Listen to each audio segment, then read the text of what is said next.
এজন্য জিন জাতিকে স্পর্শ করা যায়, ধরা যায় না, খাওয়া হয়ে যায়। আধুনিক প্রযুক্তি আসার কারণে অনেক সময় সিসিটিভিতে গুলো ধরা পড়ে, অনেক সময় দেখা যায় ধোঁয়া উঠতে দেখা যায়, আপনারা দেখবেন। তাহলে জিন শব্দের একটা অর্থ হচ্ছে যে যে মানুষগুলো ধরতে পারে তাদের থেকে আবৃত থাকা, তার নাম জিন। ফালাম্মা জান্না আলাইহিল লাইলু রাআ কাওকাবান, সূরাতুল আনআমের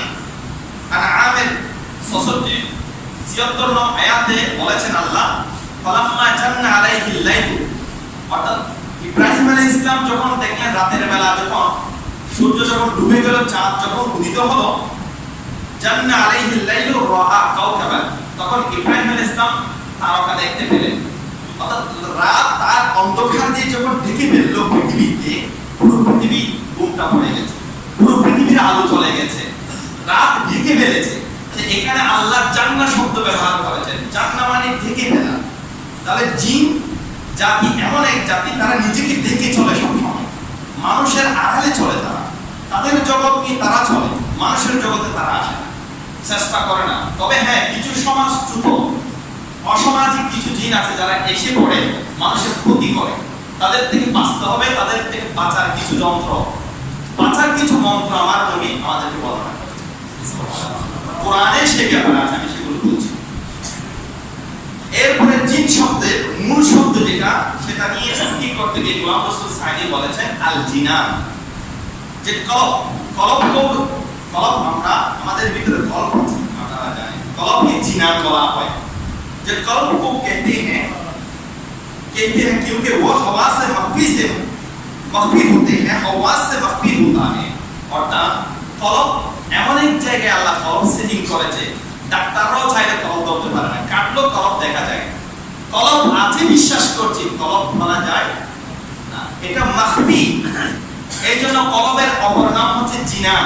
জিনান শব্দের মধ্যে জান্নুন আছে, জিন্নুন শব্দ আছে। অর্থাৎ কলবকে জিনান বলা হয়, কলবটা ধরা ছোঁয়ার বাইরে। তাহলে বোঝা যাচ্ছে জান্নুন শব্দ কি কলব বোঝা যায়, যেটা ধরা ছোঁয়ার বাইরে। তার মানে বোঝাতে যাচ্ছে জিনরাও সবসময় ধরা ছোঁয়ার বাইরে থাকে। আরেকটা তাহকিক করা হয়েছে যে জান্নাত, আমরা কোন একটা বাগানকে বলি জান্নাত, প্যারাডাইস বলা হয়। তো দুনিয়ার বাগানকেও জান্নাত বলা হয় এবং জান্নাতকে হাকিকি জান্নাতকে জান্নাত বলা হয়। কেন?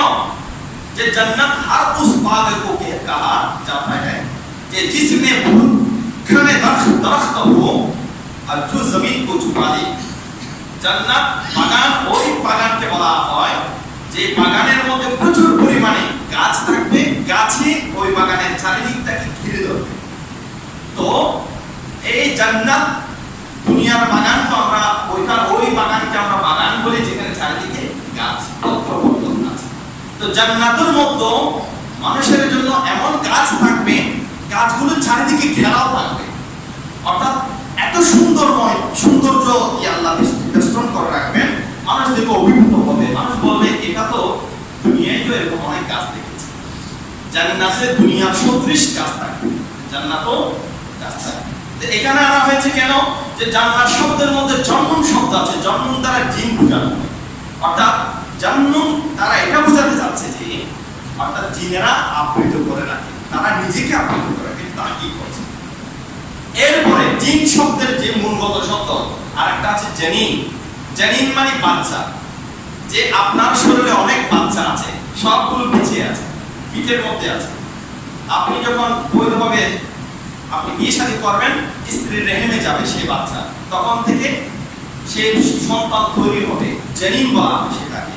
তৈরি হতে হতে 10 মাস পরে বা 9 মাস পরে সেই ছেলেটা পৃথিবীতে আসে, সন্তানটা পৃথিবীতে আসে। এখন আসার পূর্ব পর্যন্ত তাকে ধরা যায়, ছোঁয়া যায়, সে ধরা ছোঁয়ার বাইরে মাখফি, নিজেকে গোপন রেখে সেই বাচ্চা তৈরি হচ্ছে, তাকে জানিন বলা হয়। এইভাবে অসংখ্য বিষয়গুলো এখানে বলা হয়েছে। এরা হচ্ছে জিনরা হচ্ছে তারা আরওয়াহে মাখফি, এমন রূহওয়ালা আরওয়াহি মাখলুক, রূহওয়ালা তারা মাখলুক, কিন্তু তারা মাখফি, তারা গোপন থাকে। তাদের মধ্যে ভালো আছে, তাদের মধ্যে খারাপ আছে। সূরাতুল জিন আল্লাহ বলেন ওয়া আন্না মিনাল মুসলিমুন ওয়া মিনাল কাসিতুন, তারা জিনদের মধ্যে কাসিত আছে, জিনদের মধ্যে মুসলমান আছে। মুসলমান জিনেরা বহুবার আমার পেয়ারা নবীর সাথে সাক্ষাৎ এসেছে। আর কসেতে যারা তারা অভিশাপ নিয়েছে। কসেতে যারা তারা অভিশাপ। একটা জিনিস খেয়াল রাখবেন, আমাদের এই ভূখণ্ডে পুরো পৃথিবীতে আল্লাহর সৃষ্টির মধ্যে ফেরেশতা এক জাতি আছে, কিন্তু তাদেরকে ধরা যায় না। তারা ছেলেও নন, তারা মেয়েও নন, তাদের কোনো বংশ নেই ফেরেশতাদের। কিন্তু জিন এক জাতি আছে, তারা ছেলেও হয়, তারা মেয়েও হয়, তাদের বংশ আছে। জিনদের এক পরিক আছে যারা শয়তান, যারা দুষ্ট হয়ে যায় তারা শয়তান রূপে আবির্ভূত হয়। আর জিন তারা সেভাবেই থাকে, তাদের উপর কোরআন এবং হাদিসের আমল পালন করতে হবে। তো আমরা জিন্নাত এবং ফেরেশতাদের সাথে কোনো সময় মিলাবো না, যদিও বা তারা একই সৃষ্টি। ফেরেশতারা হচ্ছে নূরি দেহ, যে জিসমুন নূরি ইয়াতাশাক্কালু বিআশকালি, তারা হচ্ছে নূরের দেহ। এগুলো কিন্তু আমরা ইদরাক করতে পারবো না। ফেরেশতা বিশ্বাস করতে হবে তারা নূরি দেহ নিয়ে পৃথিবীতে বিচরণ করে। আর জিনরা হচ্ছে আগুনের দেহ নিয়ে পৃথিবীতে বিচরণ করে। আর এই জিন যদি কোনো কালাবদ্ধের মানুষকে স্পর্শ করে দেয়, মানুষটা পাগল হয়ে যায়। কারণ তারা যেহেতু পুরো শরীরটা আগুন নিয়ে থাকে, ধোঁয়া নিয়ে থাকে, যখন কাউকে স্পর্শ করে তখন সেই মানুষটা পাগল হয়ে যায়। তো জিন্নাতের স্পর্শ থেকে আমাদেরকে হেফাজত করতে হবে। আমার প্যারা রাসূল সাল্লাল্লাহু আলাইহি ওয়াসাল্লাম বহু কিছু হাদিসের মধ্যে বলেছেন জিন্নাত থেকে কিভাবে হেফাজত করা যায় নিজেকে, সেই ব্যাপারে বলেছেন। প্রথমে একটা বিষয় খেয়াল করুন, প্রথমে জিনরা হলো তিন প্রকারের হয়ে থাকে। আমার নবী ইরশাদ করেছেন জিনদের প্রকারের, এটা সহিহ সুনান এবং মিশকাতুল মাসাবির মধ্যে এসেছে। রাসূল করিম সাল্লাল্লাহু আলাইহি ওয়াসাল্লাম বলেছেন আল জিন্নু সালাসাতু আন আসনাফি, জিনরা তিন প্রকার। যে সিনফুল লাহুম আজনিহাতুন, এক প্রকার জিন আছে যাদের পাখা ডানা আছে, ডানা দিয়ে তারা উড়ে পৃথিবীর এই পাশ থেকে ওই পাশে তারা উড়ে। আজনিহা থাকে যাদের ডানা আছে, ডানা দিয়ে তারা পৃথিবীতে চারদিকে উড়ে। ইয়াতিরুনা ফিল হাওয়া, আকাশের মধ্যে তারা উড়ে থাকে। ওয়াসিনফুন, দ্বিতীয় এক প্রকার আছে হাইয়াতুন, যারা ওয়াকিলাবুন, দ্বিতীয় এক প্রকার জিন আছে যারা সাপের রূপ ধরে চলে, সব সময় সাপের রূপ ধরে চলে। ওয়াকিলাবুন, এবং কুকুরের রূপ ধরে চলে। সাপ এবং কুকুরের রূপ ধরে জিনরা চলে, দ্বিতীয় প্রকারের জিন। এটা হাদিস দ্বারা প্রমাণিত। ওয়াসিনফুন ইউহিল্লুনা ওয়া ইউগলিতুনা ওয়া ইউহিল্লুনা ওয়া ইউযিনুনা, আরেক প্রকারের জিন আছে যারা নির্দিষ্ট স্থানে অবস্থান করবে এবং সেই নির্দিষ্ট স্থান থেকে ওয়া ইউযিনুনা অন্যত্র চলে যায়। যখন এক জায়গা বসতি স্থাপন করে, যেমন আমাদের চট্টগ্রাম হওয়ার আগে জিন্নাতদের বসবাস স্থল ছিল, সামুদ্রিক এলাকা ছিল। চেরাগি পাহাড় আপনারা নাম শুনেছেন, ঐতিহাসিকভাবে চেরাগি পাহাড়। ওলি আল্লাহগণ সেই চেরাগি পাহাড়ে চেরাগ বসানোর জন্য জায়গা খুঁজেছিল জিন্নাতদের থেকে, আমরা একটু চেরাগ দিয়ে জ্বালিয়ে ইবাদত করব।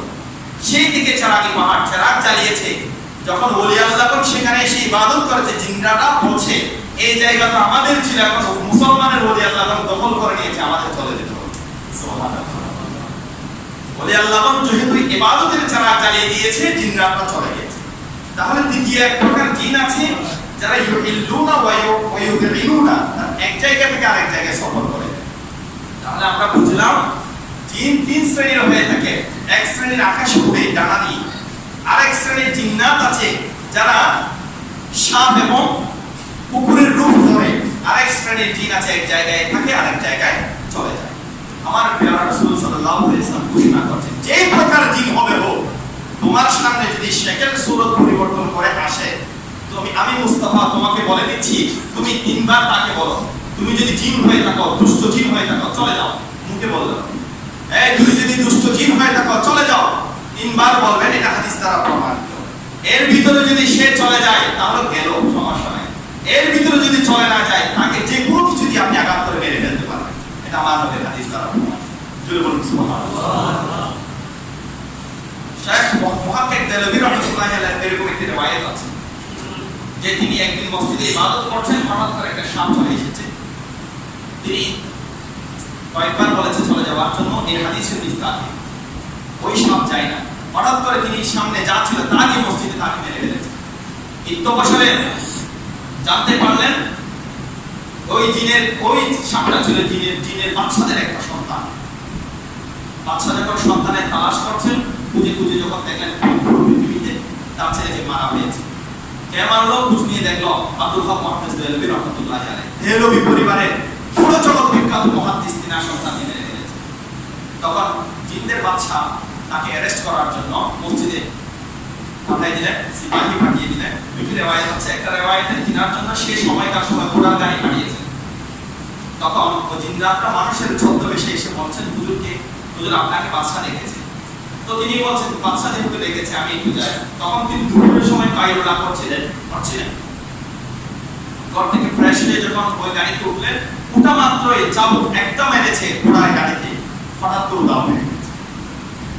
আব্দুল হক মুহাদ্দিস দেহলভী চিন্তা করলেন, ভাই আমি কোথায় ছিলাম, আছি কোথায়, তাদের দেশ কোথায়?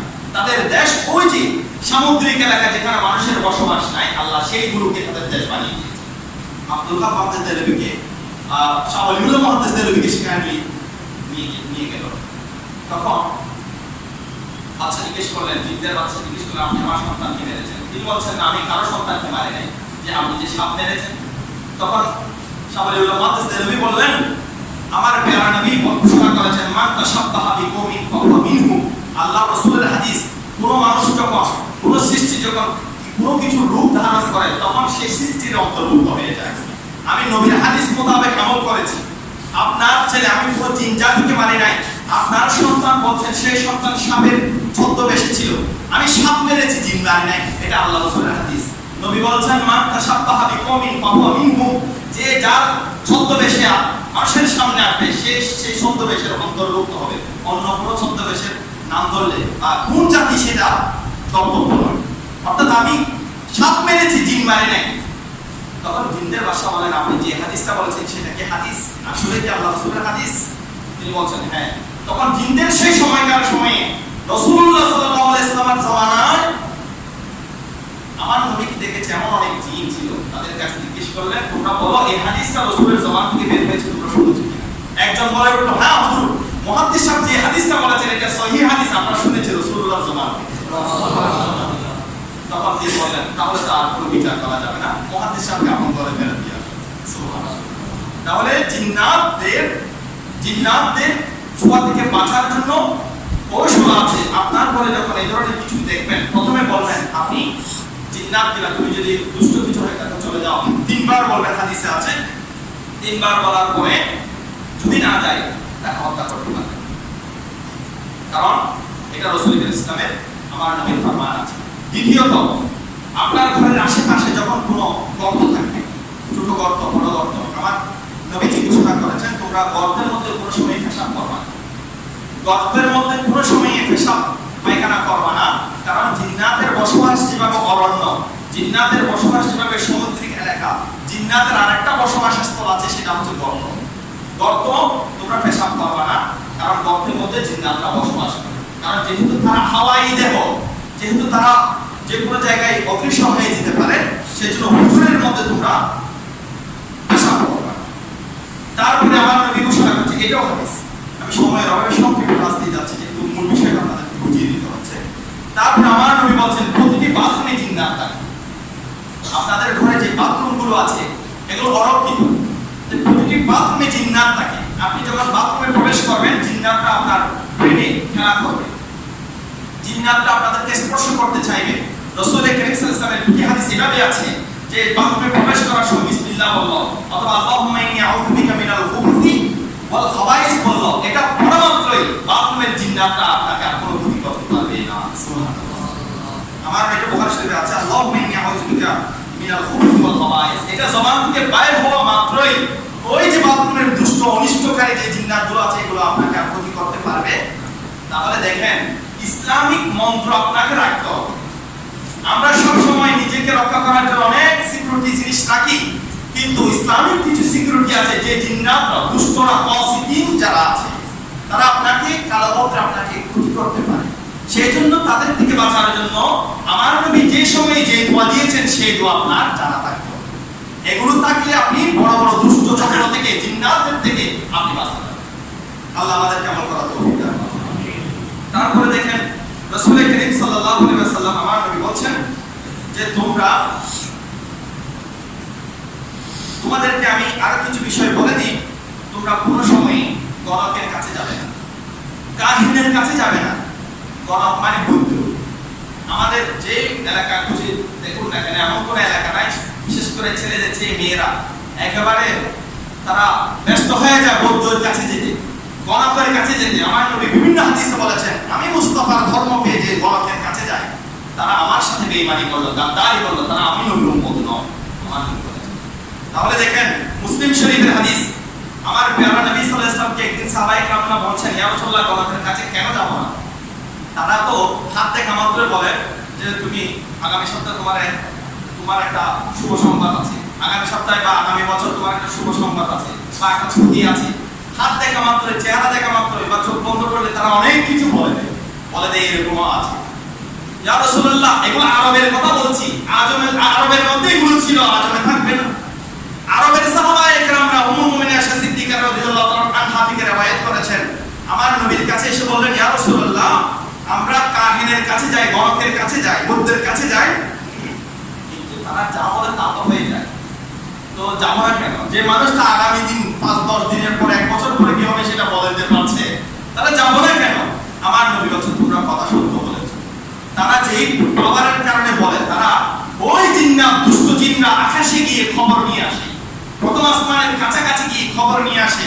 ফেরেশতারা যে হুকুম আল্লাহ থেকে পায় সে আলোচনাগুলো তারা শুনে এসে গণকের কাছে বলে, গণকরা সেগুলো অপরে বলে।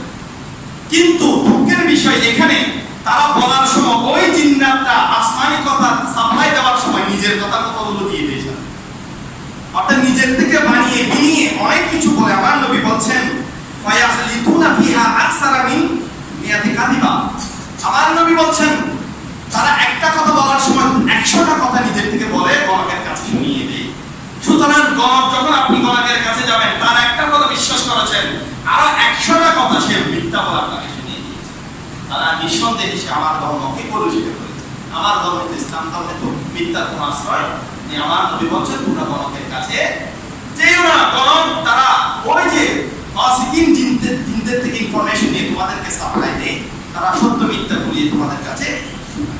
তাহলে গণকের কাছে যাওয়া যাবে না। আপনি কোরআন হাদিস মোতাবেক কিছু আমল আছে, এগুলোর মাধ্যমে আপনি ইদরাক করতে পারেন, বুঝতে পারেন।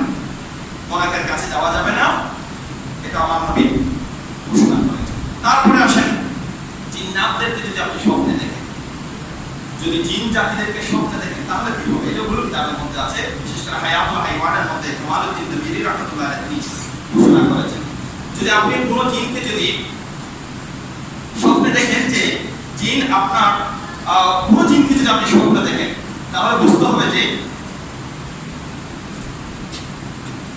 আপনি খুব দ্রুত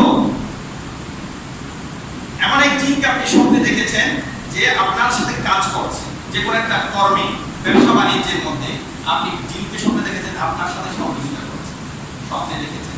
এটার তাবির কি? মুফাসসিরিন ইকরাম বলেছেন, অচিরেই আপনি এমন এক শক্তিশালী কাজে হাত দিতে যাচ্ছেন যে কাজে আপনি গেলে আপনি ক্ষতিগ্রস্ত হবেন, কারণ জিনদের সাথে কাজ করে আপনি কোনো সময় এগিয়ে আসতে পারবেন না, তারা শক্তিশালী। তাহলে স্বপ্নে দেখেছেন জিন আপনার সাথে এই কাজে সহযোগিতা করছে, তাহলে বুঝবেন যদি এই ধরনের কোনো স্বপ্ন দেখে থাকেন, পরবর্তী দিনে আপনার চিন্তা করতে হবে নতুন কোনো কাজ আপনাকে হাত দিতে পারবেন না। এই হাত দিলে পরে এখানে আপনি ক্ষতিগ্রস্ত হবেন। দেখেন স্বপ্ন একরকম, ব্যাখ্যা আরেকরকম। এরপরে দ্বিতীয় আরেকটা বিষয়, अगर किसी शख्स ने ख्वाब में जिन को कुरान शरीफ पढ़ाते देखा तो उसको जा व इज्जत व दौलत व गैर दस्तयाब होगी। কেউ যদি দেখে জিন্নাতরা কোরআন শরীফ পড়ছে, আপনি স্বপ্নে দেখেছেন জিন জাতিরা কোরআন শরীফ পড়ছে, তাহলে বুঝতে হবে আল্লাহ রাব্বুল আলামিন আপনার ইজ্জত, আপনার দৌলত এবং আপনার অন্যান্য সহায় সম্পত্তি যেগুলো আছে সবগুলোকে আল্লাহ নিরাপত্তা দান করবে। দেখেছেন একরকম, সেটার তাবির হচ্ছে আরেকরকম। क्योंकि हक ताला ने कलाम पाक में इरशाद फरमा दी है, कद रूहिया इलैया, मतलब सूरতুল জিনের প্রথম আয়াত তেলাওয়াত করুন। কোরআন শরীফে একটা স্বতন্ত্র সূরাতুল জিন আছে। ওই সূরা জিন যেহেতু জিন্নাতদের কথা আছে, তাহলে জিন্নাতদের বিষয়টা অস্বীকার করার কোনো সুযোগ নাই। কিন্তু আমাদের বৈজ্ঞানিকরা, আমাদের সায়েন্টিস্টরা এই অস্তিত্বটাকে মানে না, যে জিন্নাতদের যে একটা অস্তিত্ব আছে তারা মানে না, কারণ তারা তো সূত্রের মাধ্যমে মানবে, যেহেতু জিন্নাতের প্রমাণটা সূত্র ভিত্তিক না, এটা কোরআন ভিত্তিক, তারা মানে না মানলেও জিন জাতির অস্তিত্ব আছে। তাহলে রাসূল করিম সাল্লাল্লাহু আলাইহি ওয়াসাল্লাম আমার প্যারা নবী যে কথাগুলো জিন্নাতের সম্পর্কে বলেছেন সেই ব্যাপারে আমাদের সচেতন থাকতে হবে। আমি আরেকটা কথা বলি, আমাদের যেভাবে খাবার আছে জিন জাতিদেরও খাবার আছে, জিন জাতিদেরও খাবার আছে। আমার প্যারা রাসূল সাল্লাল্লাহু আলাইহি ওয়াসাল্লাম একদিন হযরত আব্দুল্লাহ ইবনে মাসউদ রাদিয়াল্লাহু তাআলা আনহু বলেছেন যে আমার কাছে একটা মেসেজ এসেছে যে আমাকে একটু জিন জাতিদের সাক্ষাতে যেতে হবে, তোমাদের মধ্যে কে যাবে?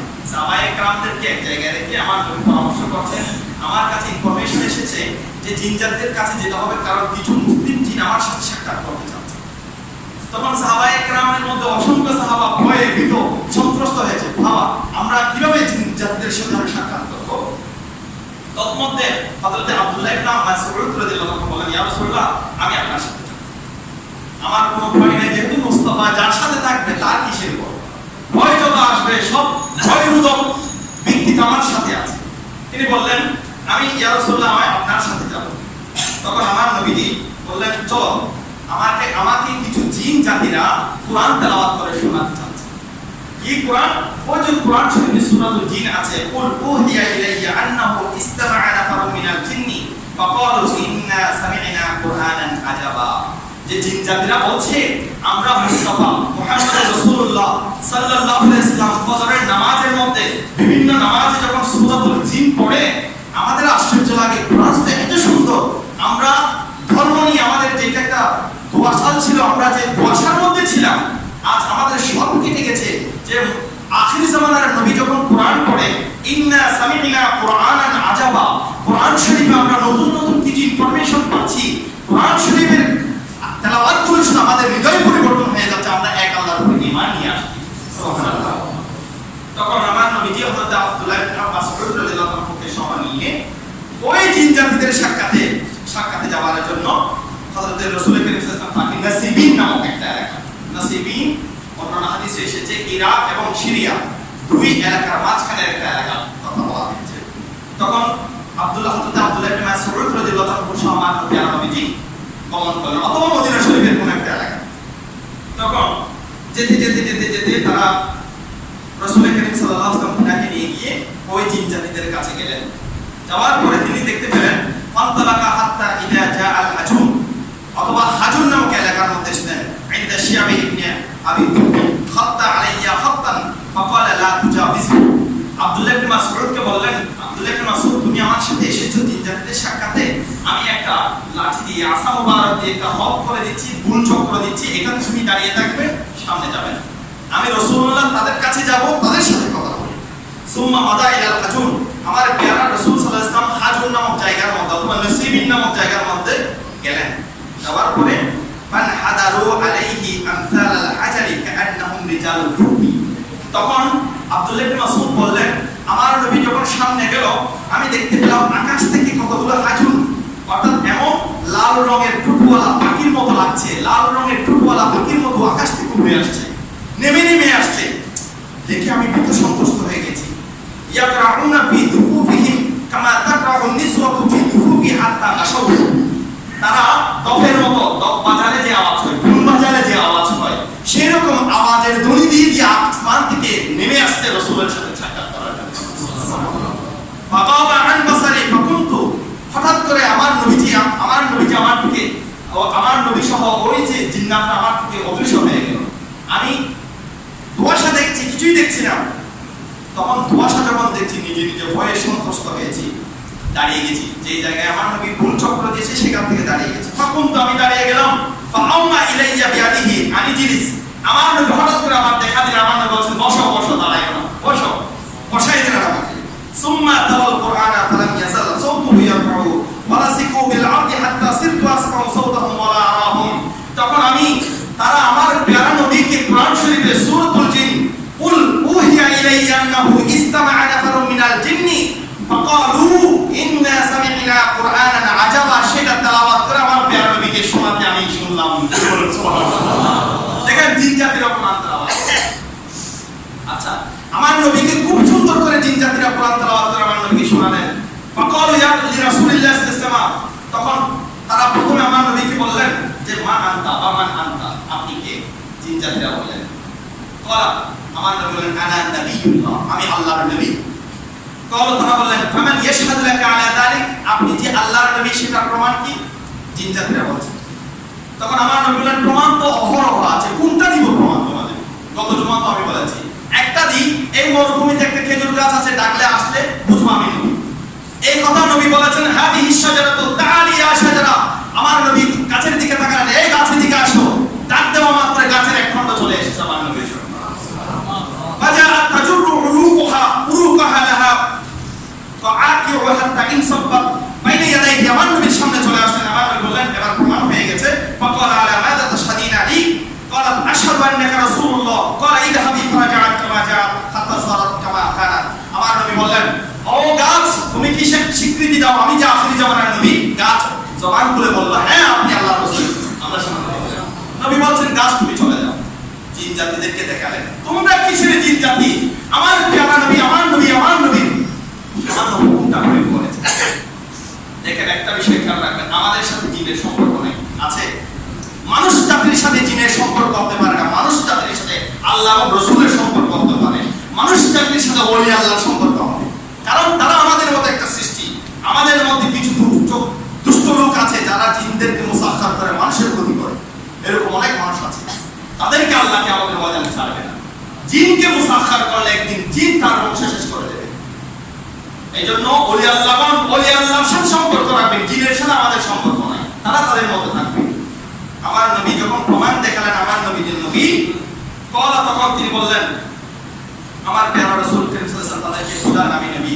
তখন তারা সুন্দর করে আমার নবীকে বললেন ও আল্লাহর রাসূল, আমরা এসেছি কোরআন শুনে আমরা মজা পাই, স্বাদ পাই, আমরা এসেছি মুসলমান হওয়ার জন্য, আপনি আমাদের মুসলমান করে দিন। সে দলের প্রতিনিধি ছিল 9 জন, নাফার বলা হয়েছে 9 জন জিন ছিল, জিন্নাতদের বড় বড় সরদার 9 জন এসে রাসূল করিম সাল্লাল্লাহু আলাইহি ওয়াসাল্লামের কাছে মুসলমান হলেন। মুসলমান হওয়ার পরে আমার নবীকে কয়েকটি কথা তারা বললেন। কি বললেন? যে ইয়া রাসূলুল্লাহ ফাসআলুনি যাদা ফাযাওয়াতুহুম আজমা ওয়াল মা'রা, আমার নবীকে বললেন ও আল্লাহর রাসূল আমরা আপনার কাছে একটা জিনিস চাই, আমাদের একটা সৃষ্টিগতভাবে খাবার আছে, আল্লাহ আমাদের কিছু খাবার দেয়, মানুষ যেভাবে খাবার খায় আমরাও কিছু খাবার খাই, আমাদের খাবার হচ্ছে আল আজমা ওয়াল মা'রা, আমাদের খাবার হচ্ছে হাড্ডি, গরুর হাড্ডি, বিভিন্ন রকমের জীবজন্তুর হাড্ডি যেগুলো আমরা খেয়ে ফেলে দিই, সেই হাড়গুলো হচ্ছে আমাদের খাবার। ওয়াল ফারা, এবং গোবর, যত রকমের গোবর আছে সেই গোবরগুলো অনেক মুফাসসিরিন একরাম বলেছেন যে মরুভূমিতে যে উটগুলো চলে, উটের গোবরগুলো যেগুলো আছে সেগুলো হচ্ছে জিন জাতির খাবার। ইয়া রাসূলুল্লাহ, আরবের মানুষরা প্রস্রাব পায়খানা করতে যাওয়ার সময় ইস্তেনজা করতে বলেছেন, তারা ইস্তেনজা করার সময় ঢিলা না নিয়ে গোবর নিয়ে ইস্তেনজা করে, তারা ঢিলা না নিয়ে হাড্ডি দিয়ে ইস্তেনজা করে। আশা করি বিষয়টা বুঝতে পেরেছেন। তাহলে আমরা এই সময় টিস্যু নিয়ে ইস্তেনজা করি, আরবের মানুষরা হাড্ডি দিয়ে ইস্তেনজা করে। ও আল্লাহর রাসূল, আপনার কাছে ফরিয়াদ জানাচ্ছি আপনার উম্মতরা যেন এই দুটি জিনিস নিয়ে ইস্তেনজা না করে, এটা আমাদের খাবার। যদি বলেন সুবহানাল্লাহ। আমার নবী বলেন এটা তো একেবারে সিম্পল কথা, আমি আমার উম্মতদেরকে বলে আব্দুল্লাহ ইবনে মাসউদ রাদিয়াল্লাহু তাআলা এই ঘটনাগুলো দেখছে, নীরবে দেখছে, তারা কি বলছে, রাসূল কি বলছে, এগুলো দেখছে। পরে রাসূল থেকে জিজ্ঞেস করেন, তখন আমার নবী বলছে তোমাদের দুটি খাবার, একটা হচ্ছে হাড্ডি আর একটা হচ্ছে গোবর। আমি আমার জিন জাতিরা যখন কোন হাড্ডি যখন নিবে, মানুষের খাওয়া, মানুষের উচ্ছিষ্ট হাড্ডি যখন নিবে, মাওলা আল্লাহ গায়ে বিভাজন ভাবে যেন সেই হাড্ডিতে যেন মাংস এসে যায়, সেই দোয়া করছে। সুবহানাল্লাহ। আল্লাহ রাসূল বলছেন ফাসালুনি যাদা, তারা আমার কাছে জাত চাইলো, আমার কাছে তারা খাবার চাইলো। ফাদাউতুল্লাহ লাহুম, আমি মুস্তাফা সেই সমস্ত জিন জাতির জন্য আল্লাহর দরবারে দোয়া করলাম। আল্লাহ ইয়ামুরু বিআজমিন ওয়ালা বিরাওসাতিন ইল্লা ওয়াজাদু আলাইহা তুআমান, জিন জাতিরা যখন হাড্ডি ধরে, মুসলমান জিন জাতিরা যখন হাড্ডি ধরে, এটা খাওয়ার আগে আল্লাহর রাসূলের দোয়ার বদৌলতে সেই হাড্ডির উপরে মাংস এসে যায়, তখন তারা সেটা ভক্ষণ করেন। সুবহানাল্লাহ। হাড্ডি ধরে, খালি হাড্ডি, সেটা খাওয়ার আগে মাংস এসে যায়। আমরা আপনারা যে নিয়ামতগুলো পাচ্ছি, এটা তো রাসূলুল্লাহর দোয়া, দয়ায় স্বীকার করি আর না করি। জিন জাতিরা হাড্ডি ধরেছে, শুধু হাড্ডি, সেটা মাংস পাচ্ছে একমাত্র মুস্তাফা। এটা বোঝাতে চাচ্ছি আমার রাসূলুল্লাহ রাহমাতুল্লিল